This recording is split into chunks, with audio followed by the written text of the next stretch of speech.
Salut les champions, ici c'est Captain Virtuality et dans cette vidéo je vous propose un nouveau format. Je souhaite mettre à l'honneur la production vidéo d'un abonné. L'objectif c'est de vous montrer des utilisations concrètes des caméras 360 degrés. Je vous présente Philippe qui habite à Saigon au Vietnam. Philippe est passionné de moto et notamment de la marque Royal Enfield. Ce couple franco-vietnamien nous emmène en voyage en moto et au Vietnam, tout ça filmé avec une caméra Insta360 One X. Vous pouvez découvrir ces vidéos sur sa chaîne YouTube Royal Enfield. N'hésitez pas à vous abonner, je vous mets les liens dans la description. Il nous propose une vidéo sur le Nouvel An vietnamien, la fête du Tet. J'espère que je prononce bien. La fête du Tet marque la fin de l'année lunaire. Elle se déroule aux alentours de fin janvier, mi-février et cette année c'était le 25 janvier 2020. Cela marque l'arrivée du printemps et justement Philippe nous propose une vidéo sur la rue des Fleurs à Saigon pendant ce nouvel an vietnamien. Je vous laisse avec cette vidéo et on se retrouve juste après pour les détails techniques du tournage. C'est parti!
Je trouve cela rafraîchissant et coloré comme vidéo. Vous me direz ce que vous en pensez dans les commentaires. Quelques informations sur le tournage. Donc la caméra, vous l'avez compris, Insta360 One X, filmée en 4K 50 images par seconde en mode automatique avec une canne Insta360 invisible et une prise de son avec la One X avec quelques ajustements en post-production. Le recadrage de la vidéo est effectué dans Insta360 Studio et le montage final dans le logiciel Power Director. Philippe m'a partagé quelques retours sur le tournage avec l'Insta360 One X.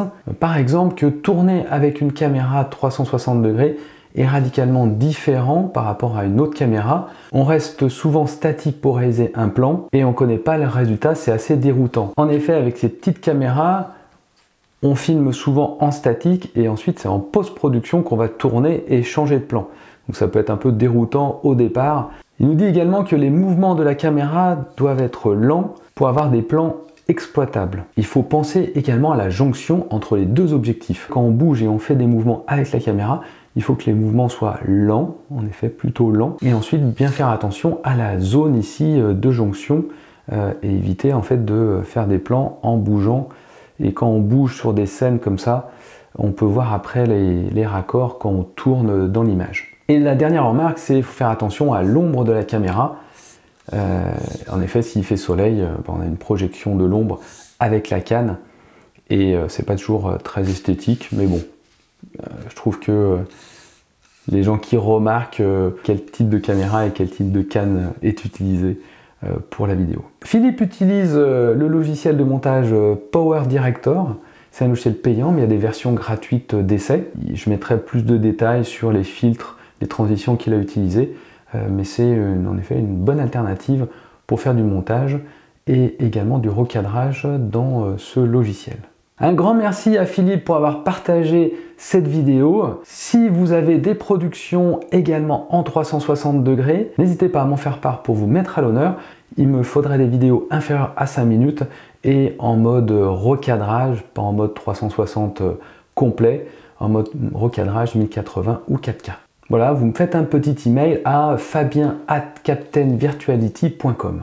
Il ne me reste plus qu'à vous souhaiter de bonnes productions en 360 degrés et je vous donne rendez-vous pour une prochaine vidéo. Ciao à tous!